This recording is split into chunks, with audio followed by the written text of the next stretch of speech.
আসসালামু আলাইকুম, সবাই আশা করি ভালো আছেন। আজকে সকালবেলা ঘুম থেকে উঠে খামারের কাজগুলো শুরু করতেছি, কারণ হচ্ছে আজকে আমাকে অনেক দূরে যেতে হবে। আপনারা অনেকেই জানেন আমি কিছু ফিকিনেস্টার 13 হাঁসের বাচ্চার অর্ডার দিয়েছিলাম, ওই হাঁসের বাচ্চাগুলো নিয়ে আসার জন্য আজকে আমাকে অনেক দূরে যেতে হবে।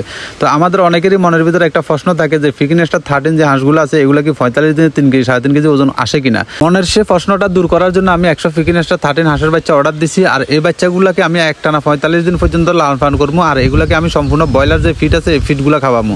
কারণ যাদের কাছ থেকে বাচ্চাগুলো নিতেছি ওনারা বলতেছে এগুলোকে 45 দিন পর্যন্ত শুধু ব্রয়লার ফিট খাওয়াবেন, এতে করে ওইগুলো 3 কেজি 3.5 কেজি ওয়েট চলে আসবে। তো আমি সেই পর্যন্ত অপেক্ষা করতেছি যে কতদিনে এই হাঁসগুলো 3 কেজি 3.5 কেজি হয় সেটা আপনাদেরকে দেখানোর জন্য। এখানে আমার কিছু টাইগার মুরগি আছে, অর্থাৎ এগুলো টাইগার বলি আমরা যে সোনালি ধরা দিছে ওই মুরগিগুলো, তো এগুলোর কিছু খাদ্য টাইদ্য দিতেছি। আর এখানে কিছু সোনালি মুরগি আগেরও ছিল, আর ওইগুলাই কিছু ডিম দিতেছে।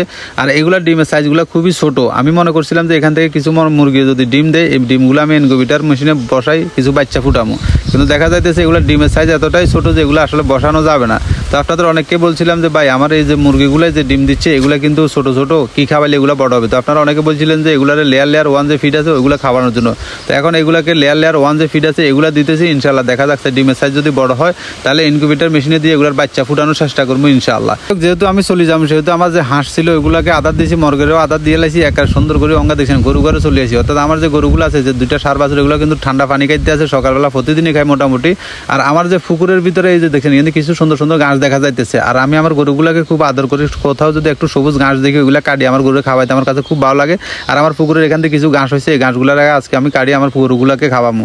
যেহেতু আসলে গরুকে কাঁচা ঘাস দেওয়ার কোনো বিকল্প নাই, কারণ কাঁচা ঘাস ছাড়া গরু আসলে লালন পালন করা প্রায় অসম্ভব হয়ে যায়। কারণ যে কাঁচা ঘাস ছাড়া আপনি যদি শুকনা খড় দেন কিন্তু প্রচুর পরিমাণে দানাদার খাদ্য লাগে। তো আমিও চেষ্টা করতেছি ইনশাল্লাহ গরুকে কাঁচা ঘাস খাওয়ানোর জন্য। আর দেখছেন মাশাআল্লাহ কত সুন্দর মতো কাঁচা ঘাস খাই, এতে তো মনে করছে যে একটা বিরিয়ানির মতন করে খাইয়া লাগবে।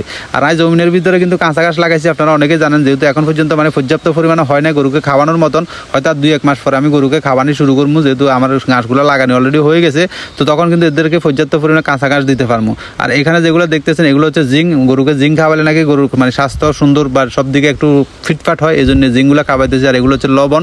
ডাক্তার সাহেব বলছে যে গরুকে একটু লবণ খাওয়ানোর জন্য। আর যেগুলো সার গরু ওইগুলোকে একটু খোল টোল একটু বেশি করে খাওয়ানোর জন্য। খোল খাওয়ালে নাকি দেখা যায় যে একটু শরীরের ভিতরে তেল বান্ধায়। যেহেতু সার গরু ওইটার একটু খোল বেশি করে খাওয়ালে ওইটার কার ভিতরে একটু তেল তুল বান্ধাবো। আর এগুলো হচ্ছে মূলত ভুসি, এই যে ভুসি দেখছেন অল্প অল্প কিছু কিছু ভুসি দিতেছি। আর আমার এখানে মানে মোটা তাজা করার মতন কোনো গরু নাই, এই জন্য আমি তেমন বেশি ভুসিও ব্যবহার করি না। আর এখানে দেখছেন শুকনো খড়, এগুলো গোড়া গোড়া খড়গুলো দিয়ে দিব। যেহেতু আজকে আমাকে চলে যেতে হবে অনেক দূরে আমার ফিকিনেস্টার 13 যে বাচ্চাগুলো আছে ওগুলো নিয়ে আসার জন্য। আর আজকে এই খেরগুলো কাটিও না, একবার গোড়া গোড়া মারে দিতেছি। যেহেতু আজকে একটু ধোঁয়া হয়ে গেছে আমার, যেহেতু আমি মানুষ একজন, আমার সাথে আসলে আর কেউ নাই। একটা মানুষ হলে ভালো হইতো আর কি, যেহেতু কেউ নাই কিছু করার নাই, এই মুহূর্তে আমি একা।